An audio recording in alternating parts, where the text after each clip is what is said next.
trying to figure out what a business owners look at, I looked up Richard Branson, and I found this case study. Look at my screen.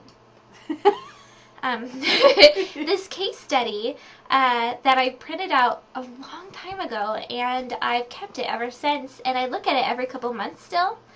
And it talks about how he became successful. And so when we were talking about how a small office, home office business can apply something that an iconic business owner used for success, I thought he was perfect for it, because that's really who I honestly have looked up to since I started. His home office is in Necker Island, you know. And or a houseboat, or whatever. Yeah.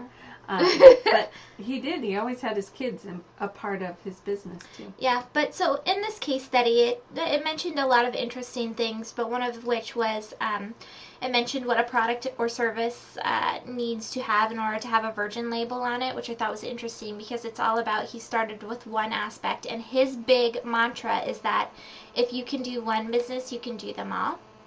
And he has something, how many did, I think his website says he had 200, and I think Wikipedia had 400. Yeah, there's hundreds of businesses that he owns, and nonprofits too.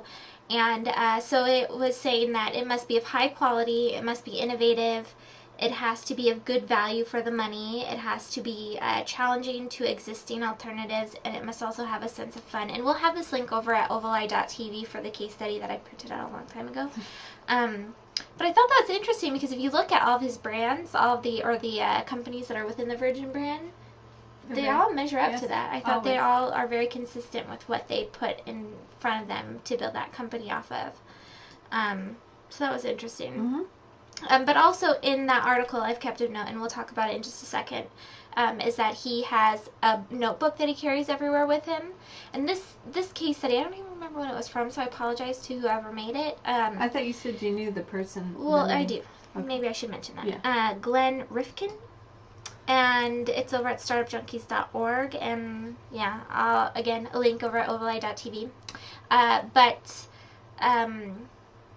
What was I going to say? Oh, the notebook. So he mentioned it in the notebook in this thing, but he also mentioned it a couple days ago in an article he wrote in Forbes magazine, where he uses the notebook. Well, if you Google Rich Branson, every single YouTube, I've looked at all of them. I looked at every single interview except one we're going to talk about, The Day in the Life. I haven't watched that one yet. I have to see that. Yeah.